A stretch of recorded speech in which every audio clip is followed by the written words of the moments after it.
Good afternoon student.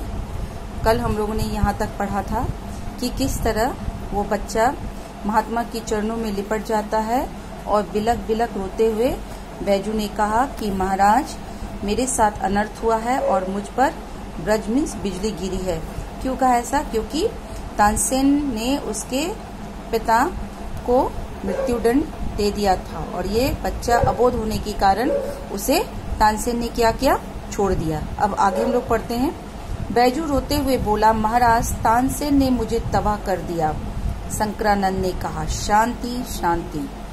Baiju ने चरणों से लिपटकर कहा, गुरुवर शांति जा चुकी है। जब मुझे प्रतिहिंसा की इच्छा है, प्रतिकार की आकांक्षा है। और वह बहुत ही रो रहा था तो शंकरानंद ने उससे कहा कि बेटा तुम शांति रखो, धैर्य रखो। तो बैजू जो है रोते हुए कहा कि महाराज जिसके पिता की मृत्यु हो गई है वो शांति कैसे रखे, और ये तानसेन जो है मुझे पूरी तरह से तबाह कर चुका है। इसके बावजूद शंकरानंद ने उससे कहा कि नहीं, तुम्हें शांति ही रखनी होगी। बैजू ने चरणों से लिपटकर कहा, गुरुवर शांति जा चुकी है। जब मुझे प्रतिहिंसा की इच्छा है, प्रतिकार की आकांक्षा है। वह कहता है कि महाराज मेरे अंदर वो शांति नाम की चीज जा चुकी है।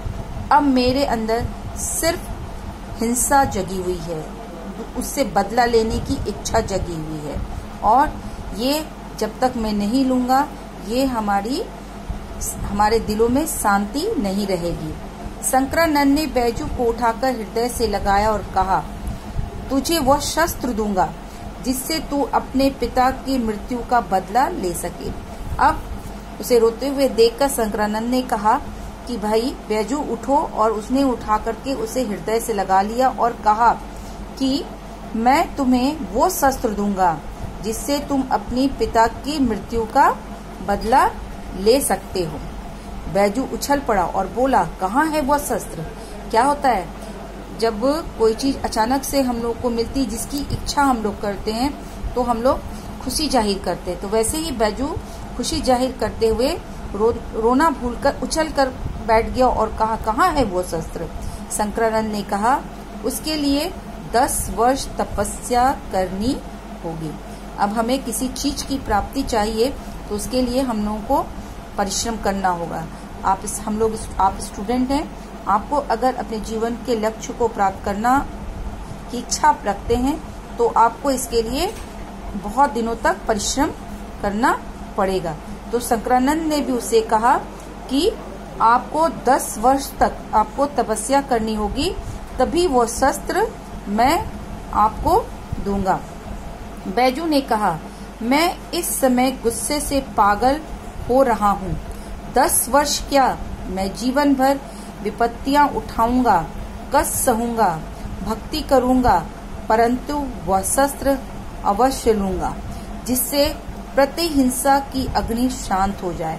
बोला कि महाराज मैं इस समय बहुत गुस्से में हूँ और मैं गुस्से से आग बबूला हो रहा हूँ, मैं पागल हो रहा हूँ। आप कहते हैं 10 वर्ष, मैं जीवन भर उसे पाने के लिए क्या करूंगा? दुख उठाऊंगा। विपत्तियां का मतलब दुख उठाऊंगा, कष्ट सहूंगा और आपकी सेवा करूंगा, आपकी भक्ति करूंगा, परंतु वह शस्त्र अवश्य आपसे मैं ले लूंगा जिससे प्रतिहिंसा की अग्नि शांत हो जाए, और मैं वह शस्त्र आपसे लेकर अपनी हिंसा की अग्नि को शांत कर पाऊंगा। क्या 10 वर्ष के बाद वो मिल जाएगा? वो पूछता है कि मैं 10 वर्ष तक इंतजार करूंगा, क्या 10 वर्ष के बाद वह मुझे मिल जाएगा? शंकरानंद ने कहा, हाँ। बैजू झुक गया, आप साक्षात ईश्वर हैं, आपका उपकार आज जन्म नहीं भूलूंगा। और बैजू को जब ये बताता है शंकरानंद कि मैं 10 वर्षों की तपस्या के बाद तुमको वह शस्त्र दूंगा, तो बैजू उसके चरणों में झुक जाता है और कहता है कि आप मेरे लिए साक्षात ईश्वर है और आपका ये उपकार मैं जीवन भर नहीं भूलूंगा। इस घटना को 12 वर्ष बीत गए। जगत में बहुत से परिवर्तन हुए, कई बस्तियां उजड़ गई, वन बस गए, बूढ़े मर गए, नए लोग पैदा हो गए, जो तरुण थे उनके केश श्वेत हो गए। अब क्या हुआ कि इस घटना को 12 वर्ष बीत गया और 12 वर्षों के उपरांत बहुत से जगत में बहुत परिवर्तन हो गया। जो पुरानी बस्तियां थी वो पूरी की पूरी क्या हो गई, उजड़ गई, वन बस गए, बूढ़े जितने थे वो मर गए, कुछ लोग पैदा हो गए जो तरुण थे उनके केस श्वेत हो गए। श्वेत का मतलब सफेद हो गए। बैजू बाबरा तरुण हो चुका था और गान विद्या में दिन प्रतिदिन बढ़ रहा था। उसके स्वर में जादू था और तान में एक आश्चर्यमयी मोहिनी आ गई थी। अब वक्त के साथ साथ बैजू बाबरा भी जवान हो गए और गान विद्या में वो दिन प्रतिदिन तरक्की करता जा रहा था। उसके स्वर में वो जादू था और उसकी तान एक आश्चर्यमयी मोहिनी आ गई थी। मीन्स लोगों को अपनी ओर खींचने की शक्ति उसके तान में आ गई थी। गाता था तो पत्थर भी पिघल जाते और पक्षी मुग्ध हो जाते थे। एक दिन शंकरानंद ने हंसकर कहा, मेरे पास जो कुछ था मुझे दे डाला बैजू, तो पूर्ण गंधर्व हो गया है। मेरे पास और कुछ नहीं है। अब तुम्हें एक गुरु दक्षिणा देनी होगी। क्या हुआ, धीरे धीरे वो गान विद्या में पारंगत होता गया और उसने जब वो गाना गाता था तो क्या होता था, जो पास पड़े पत्थर जो है उसकी आवाज को सुनकर पिघल जाते थे और पशु पक्षी जो है वो मुग्ध होकर वहीं खड़े हो जाते थे। तो शंकरानंद ने उससे कहा एक दिन कि भाई बैजू, मेरे पास जो कुछ था वो मैंने तुम्हें दे डालो। अब तुम पूरी तरह गंधर्व हो गए हो और मेरे पास अब तुम्हें देने के लिए कुछ भी नहीं है, लेकिन तुम्हें एक गुरु दक्षिणा देनी होगी। पुराने जमाने में जब गुरु शिष्य को शिक्षा देते थे तो गुरु दक्षिणा उससे लेते थे ताकि पता चले कि विद्यार्थी कितने जो उसके गुरु ने सिखाया वो कहाँ तक उन्होंने उसे ग्रहण किया। बैजू हाथ जोड़कर बोला, गुरुवर, आपका उपकार जन्म भर सर से ना उतरेगा, आज्ञा करे। शंकरानंद बोले, प्रतिज्ञा करो। बैजू ने कहा कि महाराज, आपने जो उपकार मुझ पर किया है उसका ऋणी मैं हूँ और वह ऋण मेरे सर पर से कभी नहीं उतरेगा। आप मुझे आज्ञा दीजिए। तो शंकरानंद कहते हैं कि पहले एक प्रतिज्ञा करो, एक वादा करो तुम। बैजू ने बिना सोचे समझे कह दिया, प्रतिज्ञा करता हूँ कि शंकरानंद ने वाक्य को पूरा किया। राग विद्या से किसी को हानि नहीं पहुंचाऊंगा। और जब उसने प्रतिज्ञा किया तो वो प्रतिज्ञा क्या थी, शंकरानंद उसको कहा कि तुम अपनी गान विद्या से, जो विद्या मैंने तुमको एक शस्त्र के रूप में दिया है, उस विद्या से तुम कभी भी किसी को नुकसान नहीं पहुंचाओगे। बैजू का रक्त सूख गया, पैर लड़खड़ाने लगे। 12 वर्ष परिश्रम पर पानी फिर गया। बदले के लिए हाथ में आई तो गुरु ने प्रतिज्ञा लेकर कुंद कर दी। बैजू ने होंठ काटे, दांत पीसे, वह खून का घूंट पीकर रह गया।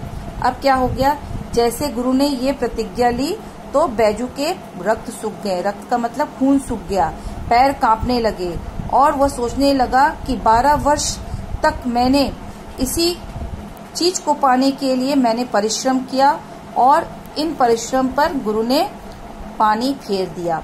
वह बदले में हाथ में आई गुरु दक्षिणा ही सिर्फ है। तो बैजू ने गुस्से से होठ काटे, दांत पीसे, लेकिन अपने गुरु को वो कुछ नहीं कह पाया। वह खून की घूंट पीकर ही रह गया। एक दिन नवयुवक साधु आज आगरा के बाजारों में गाता हुआ जा रहा है। दुकानदारों और राहगीरों समझा कि मृत्यु इसके सर पर मंडरा रही। उन्होंने सोचा कि उसे तानसेन की शर्त की सूचना दे दे, पर निकट पहुंचने से पूर्व ही मुग्ध होकर अपने आप को भूल गए। यह समाचार नगर में दावानल के समान फैल गई कि एक साधु आया है जो बाजारों में गाना गा रहा है। अब यह युवक जो था, एक सुंदर साधु, आगरा की बाजारों में क्या हुआ, अपनी धुन में गाना गा रहा था और दुकानदार और राहगीर जो मुसाफिर थे वो समझा कि भाई इस बंदे के सर पे क्या हो रही है, मृत्यु मंडरा रही है।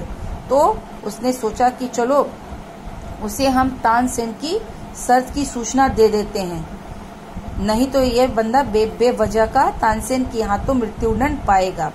और जैसे ही वो उसके निकट पहुंचा, उसकी आवाज, उसकी तान को सुनकर वो मंत्र मुग्ध होकर सब कुछ भूल गया और वहीं खड़े होकर के उसके गान को सुनने लगा।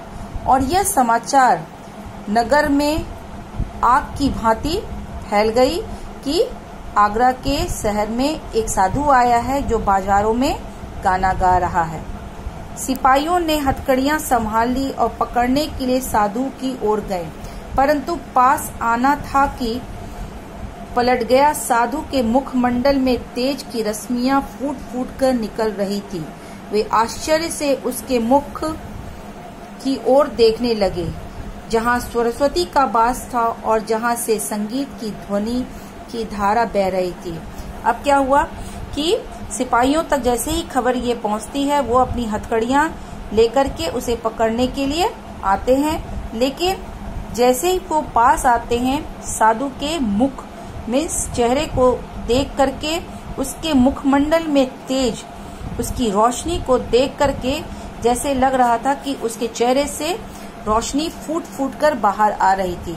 वे आश्चर्य से क्या हुए, एक दूसरे का मुख देखने लगे और देखा कि इसके अंदर, इस बच्चे के मुख के अंदर सरस्वती का वास है और जहां से संगीत ध्वनि की धारा बह रही थी।